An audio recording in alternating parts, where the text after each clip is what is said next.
என் நெஞ்சில் குடியிருக்கும்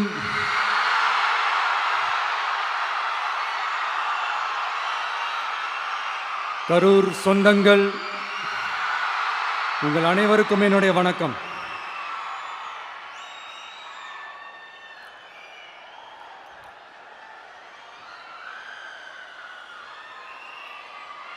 ஒரு மனுஷன் லைஃப்பில் எவ்வளோ பெரிய ஒரு உயரத்துக்கு போனாலும் மனசளவில் சில வலிகள், காயங்கள் அதை மறக்க முடியாது இல்லையா? எல்லார் லைஃப்லேயும் அப்படி தான், நமக்கும் அப்படி தான். நிறையா வலிகள், காயங்கள் எல்லாத்தையும் தாண்டி தான் வந்திருக்கிறோம். ஆனால் எல்லாத்தையும் விட ரொம்ப ஜாஸ்தியான அந்த வலியும் அந்த காயமும் எனக்கு அந்த கரூர் சம்பவம் தான்.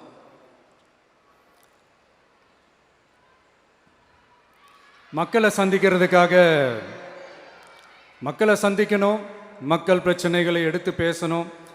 அதுக்காக தான் அந்த மக்கள் சந்திப்பு பயணத்தை தொடங்கி திருச்சி, அரியலூர், நாகப்பட்டினம், திருவாரூர், நாமக்கல், கரூர் அப்படின்னு சொல்லிட்டு போயிட்டுருந்தோம். அரியலூரில் அந்த மீட்டிங் முடிச்சுட்டு பெரம்பலூர் போகிறதுக்கு முன்னாடி அந்த பெரம்பலூர் போலீஸ் எங்களை அலர்ட் பண்ணாங்க. சரிங்க, கூட்டம் கொஞ்சம் ஜாஸ்தியாக இருக்குது, லேட் ஆகிடுச்சு, வராதிங்க அப்படின்ட்டு. So we had no choice. Police சொன்னால் நம்ம அதை ஒபே பண்ணி தானே ஆகணும். அதே நேரத்தில் பெரம்பலூர் மக்களோட அந்த சேஃப்டியும் மைண்டில் எடுத்துக்கிட்டு ஒரு மன வலியோடவே திரும்ப போயிட்டோம். அதுக்கப்புறம் பெரம்பலூர் தொகுதி மக்களுக்கு மன்னிப்பும் கேட்டோம். அதே மாதிரி நாமக்கல் அந்த மீட்டிங் முடிச்சுட்டு கரூர் வரும்போது அந்த கரூர் போலீஸ் எங்களை அலர்ட் பண்ணியிருக்கலாம்ல.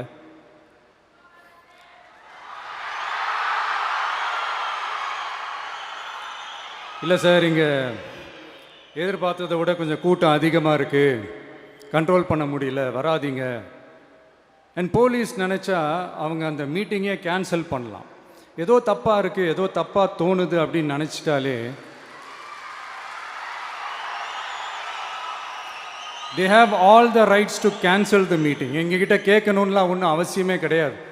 ஆனால் அதையெல்லாம் எதுவுமே செய்யாமல் அந்த ஹைவேல இருந்த அந்த ஸ்பாட்டுக்கு போலீஸே எங்களை உள்ளே கூட்டிகிட்டு வந்து விட்டு அந்த நாடகம்லாம் இருக்குது பாருங்க.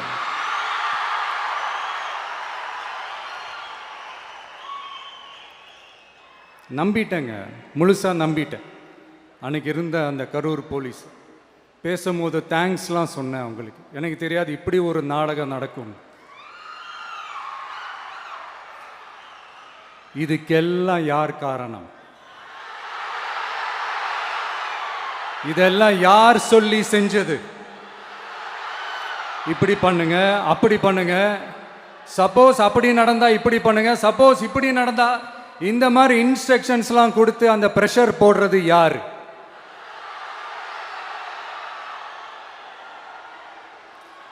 அந்த சம்பவத்தில் நம்ம யாரெல்லாம் இழந்திருக்கோம் தெரியுமா? ஒரு டிவியில் என் படமோ பாட்டோ வந்துச்சுன்னா, அம்மா விஜய் மாமா, அம்மா விஜய் மாமா அப்படின்னு சொல்லி அவங்க அம்மா கிட்ட சிரிச்சுக்கிட்டு அந்த டிவி ஸ்க்ரீனை போய் தொட்டு முத்தம் கொடுத்துக்கிட்டு என் அக்கா தங்கச்சிங்களோட தங்க பிள்ளைகளை இழந்திருக்கோம்யா.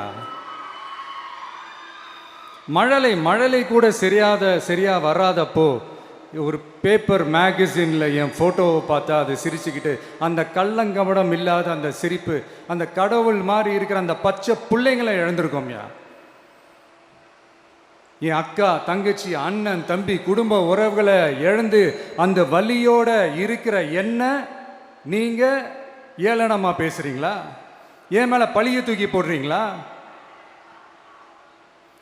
இப்படி ஒரு சம்பவம் நடந்துருச்சு. இது ஏன், எதனால, அதுக்கான பின்னணி என்னன்ட்டு அந்த வலியோட வீட்டில் உட்கார்ந்துட்டு இருக்கிறேன். ஓடி ஒளிஞ்சிட்டான்னு வர சொல்றீங்களா? வாயின்னு முன்ன இருந்தா என்ன வேணாலும் பேசுவீங்களா?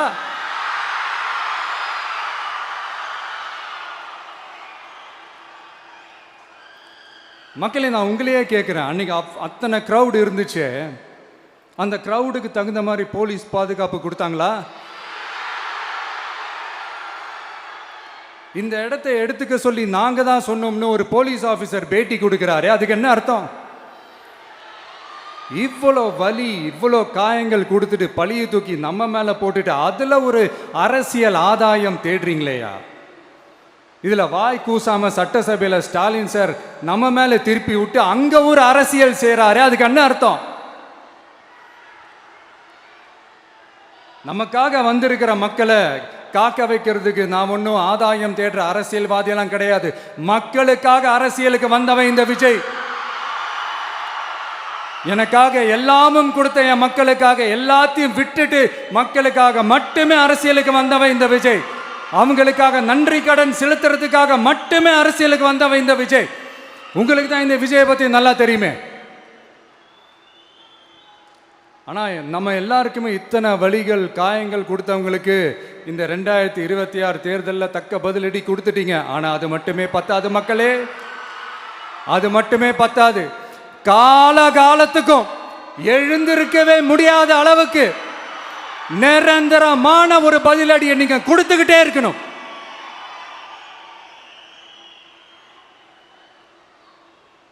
இப்படிலாம் பண்ணா நான் மக்களை விட்டு ஓடிடுவேன் நினைப்பா?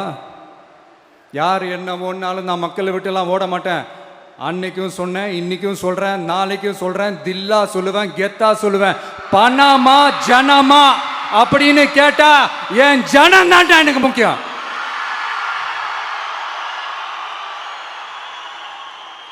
மக்களே, உங்களை விட எனக்கு இந்த காசு பணம் முக்கியமா என்ன? இவ்வளோ குறைகள் நம்ம மேல சொல்றாங்களே, இப்போ நான் சொன்ன மாதிரி அவங்களால ஓப்பனா சொல்ல முடியுமா? அந்த தில்லு இருக்கா, திராணி இருக்கா? ஒரு கிடையாது.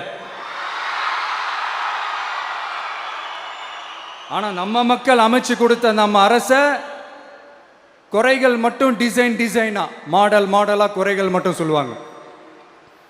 ஒவ்வொரு டிபார்ட்மெண்ட்லையும் அந்த பார்ட்டி ஃபண்ட், அந்த கட்சி நிதின்ற பேர்ல அடிக்கிற கொள்ளையெல்லாம் இந்த தீய சக்தியா இருக்கட்டும், தீந்து போன சக்தியா இருக்கட்டும், ரெண்டு பேரும் மாறி மாறி இதே தான் செஞ்சிட்டு இருக்கிறாங்க. இதில் ஒரு ஹைலைட் காமெடி என்னன்னா, சட்டசபையில் பேசும்போது பார்ட்டி ஃபண்டுன்னு தான் சொன்னேன். அது எந்த பார்ட்டி, என்ன ஃபண்டு, யாரு, என்ன பேரு, எதுவுமே சொல்ல. பார்ட்டி ஃபண்டுன்னு சொன்னவனை எடுத்தாங்க பாருங்க ஒரு ஓட்டம். எனக்கே ஃபர்ஸ்ட் புரியல, ஏன்பா ஓடுறாங்க? அப்படி என்ன நம்ம இப்போ சொல்லிவிட்டோம்? அதான் அந்த குற்றம் உள்ள நெஞ்சுக்கு தான் குறுகுறேங்கும். இது எப்படி இருக்கு தெரியுமா? எங்க அப்பா பீரோக்குள்ள இல்லை, எங்க அப்பா பீரோக்குள்ள இல்லை அப்படின்னு சொல்ற மாதிரி. ஐயோ, ஏன் கேட்குறீங்க? இவங்களோட செம்ம கூத்தா இருக்குங்க, செம்ம ஃபன்னா இருக்கு. சென்னையில் ஒரு பாலம் கட்டுறதுக்காக நார்மலாக ஆகிற செலவை விட அதிக செலவில், கிட்டத்தட்ட டபுள் மடங்கு செலவில் ஒரு டெண்டர் ஒன்று விட்டுருக்குறாங்க. அதையெல்லாம் தோண்டி எடுத்து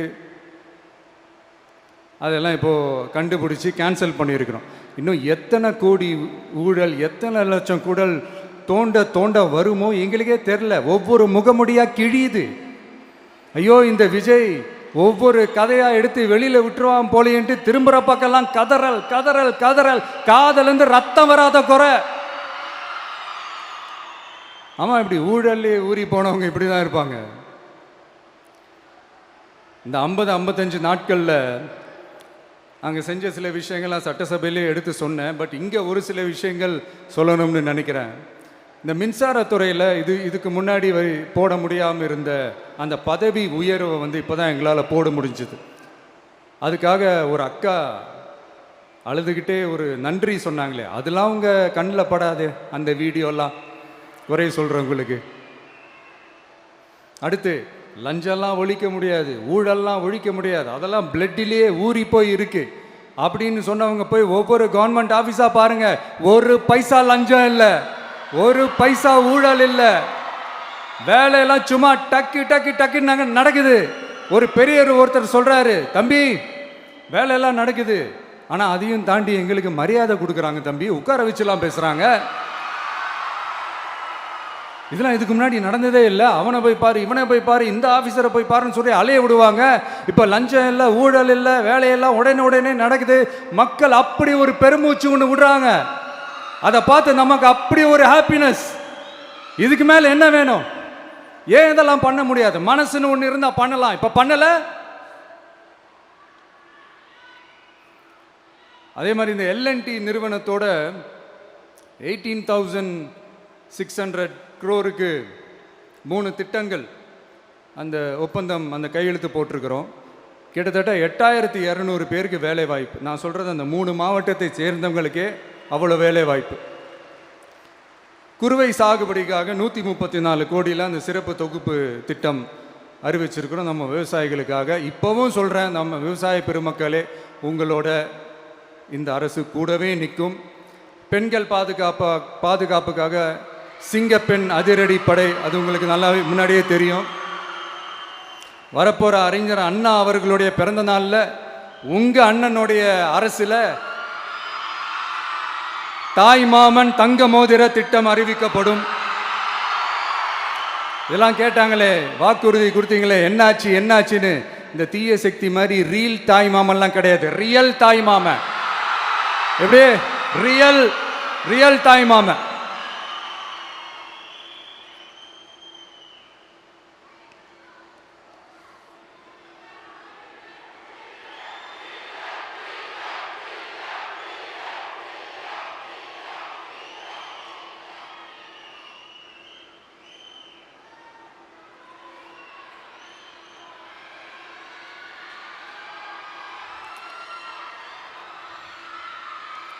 இந்த தீய சக்தியை பற்றி, அவங்க நிர்வாகத்தை பற்றி ஒரு வெள்ளை அறிக்கை ஒன்று வெளியிட்டோம்ல, அது ஷார்ட் அண்ட் ஸ்வீட்டாக சொல்லணுன்னா, ஒரு ஓட்ட பாத்திரத்துக்குள்ளே தண்ணி ஊற்றிக்கிட்டே இருந்திருக்கிறாங்க.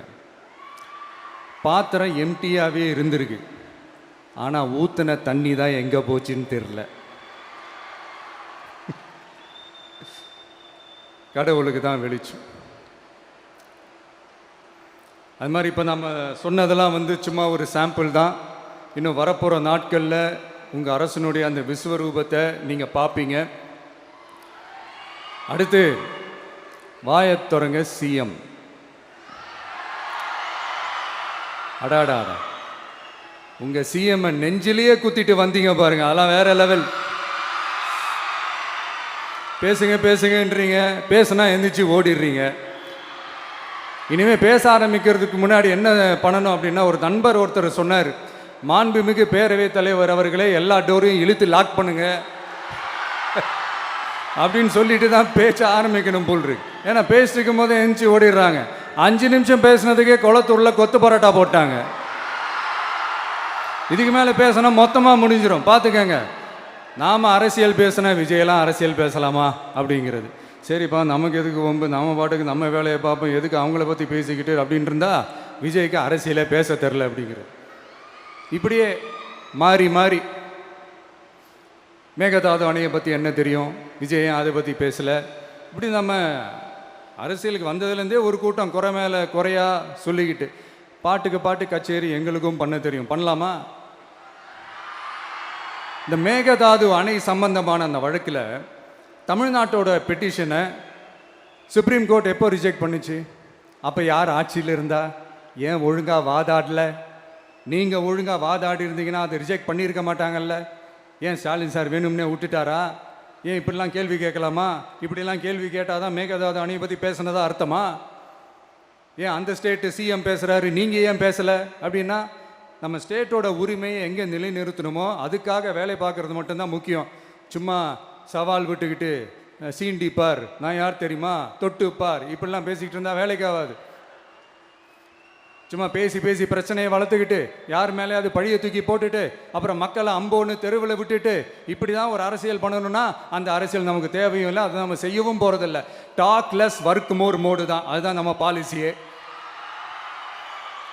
அதனால தான் சட்டசபையில் அந்த அரசினர் தீர்மானம்னு சொல்லி ஒன்று கொண்டு வந்தோம். அது எப்படி டு டேக் இட் ஃபார்வர்ட், எப்படி கொண்டு போகணுமோ அதை சரியாக செய்வோம். சென்ட்ரல் கவர்மெண்ட்லேருந்து அந்த டீலிமிட்டேஷனை திரும்ப கொண்டு வர போகிறதா ஒரு பேச்சு ஒன்று அடிப்படுது. யார் என்ன டீலிமிட்டேஷன் கொண்டு வந்தாலும் தமிழ்நாடு அது ஒத்துக்காது.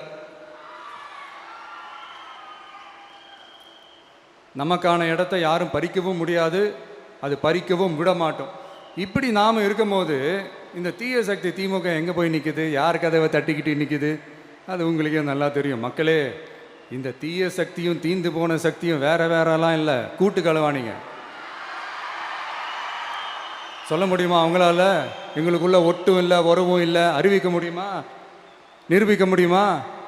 இந்த வரப்போகிற இடைத்தேர்தலில் அதை நிரூபித்து காட்டுங்க, அப்புறமா பேசுங்க. மக்களை, என் மனசை விட்டு கரூர் எப்பவும் நீங்கவே நீங்காது. நமக்கு ஏற்பட்ட வேதனையான சம்பவத்தை, நமக்கு எதிராக நடந்த சதியை, சூழ்ச்சியை இனி வர்ற ஜென்ரேஷனும் அவங்களுக்கு தெரியப்படுத்தணும்ல.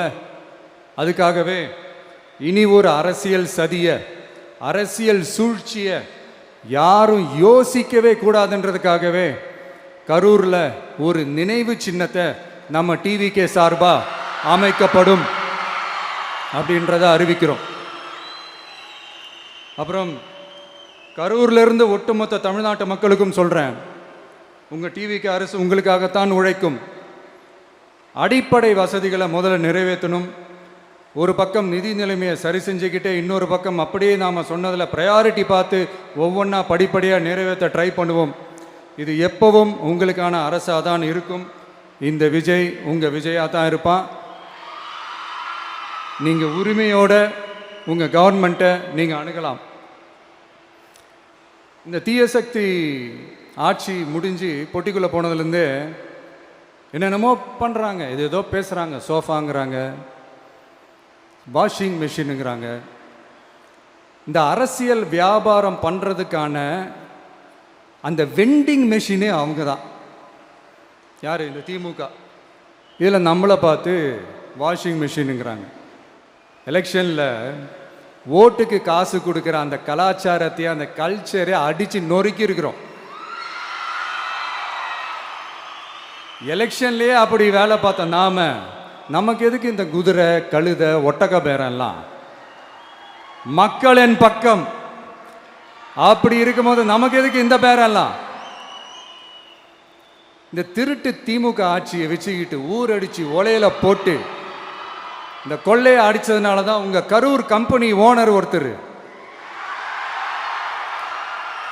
எங்க எங்க இருக்காருன்னே தெரியாம ஓடு ஓடு ஓடு ஓடு ஓடு ஓடு ஓடு ஓடு வராம் பாரு வேட்டக்காரன்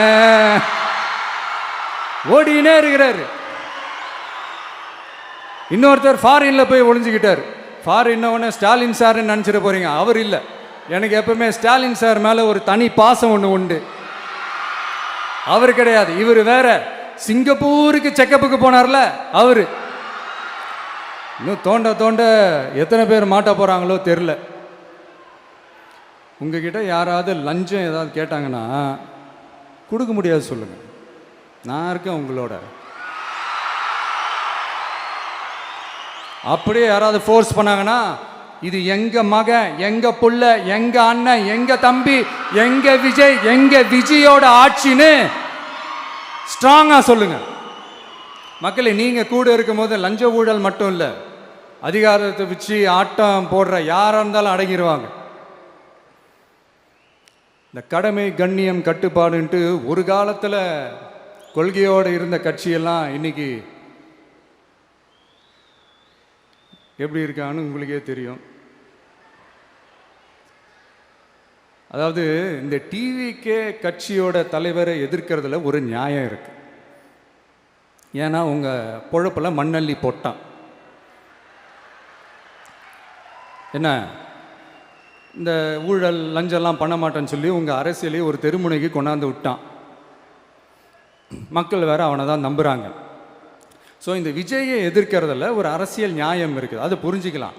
ஆனால் இன்னைக்கு இந்த விஜயை மக்கள் ஓட்டு போட்டு ஜெயிக்க வச்சு ஒரு தீர்ப்பை கொடுத்து மக்களுக்காக வேலை செய்கிறதுக்காக முதலமைச்சராக உட்கார வச்சிருக்கிறாங்க.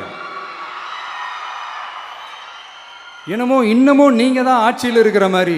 விஜய் கரூருக்கெல்லாம் போகக்கூடாது, விஜய் இங்கே போகக்கூடாது, அது செய்யக்கூடாது, இது செய்யக்கூடாதுன்னு எனக்கு புரியலையே. ஆட்சியில் இருக்கும் போது தான் இவ்வளோ கட்டுப்பாடெல்லாம் போட்டிங்க, எஸ்ஓபிஸ்லாம் போட்டிங்க, ஸ்டாலின் சார் ஆப்ரேட்டிங் ப்ரொசீஜர்லாம் போட்டிங்க. இப்போவும் அதே பண்ணிட்டு இருந்தீங்கன்னா என்ன சார் நியாயம்? இல்லை, நான் தெரியாமல் தான் கேட்குறேன். இன்னும் கனவுலையே இருக்கிறீங்களா? முதல்ல முழிச்சு வாங்க, ரியாலிட்டிக்கு வாங்க. உங்கள் ஆட்சியெல்லாம் வீட்டுக்கு போய் டிவிக்கேன்னு ஒரு ஆட்சி வந்து ரொம்ப நாள் ஆச்சு. ஒழுங்கா படி என்று சுப்ரீம் கோர்ட் ஓங்கி மண்டேலியே நறுக்கு நறுக்கு நறுக்கு என்று செம்மட்டியாலே அடிச்சும் இந்த திமுக முழிச்சிக்கல அப்படின்னா அப்போ கொஞ்சம் கஷ்டம்தான். வெற்றி தோல்வியெல்லாம் அரசியலில் சகஜம் சார். அதுக்காகலாம் வெறி பிடிச்சி இந்த பதவி வெறி பிடிச்செல்லாம் அலைய தேவையில்லை. நல்ல விதமாகவே சொல்கிறேன், நியாயமான அரசியல் பண்ணுங்க. ஓ, அதுதான் உங்களுக்கு தெரியாதுல்ல. இந்த தீய சக்தி திருத்தவும் முடியாது, அவங்களா திருந்துவாங்கன்னு பார்த்தா அதுவும் நடக்க போகிறதில்ல. அதனால் வரப்போகிற இடைத்தேர்தலில் மக்களே இந்த தீய சக்தி திமுகவை நல்லா வெச்சு வெளுத்து விடுங்க. கான்ஃபிடண்டா இருங்க மக்களே, நல்லதே நடக்கும், வெற்றி நிச்சயம். மீண்டும் சந்திக்கும் வரை நன்றி, வணக்கம்.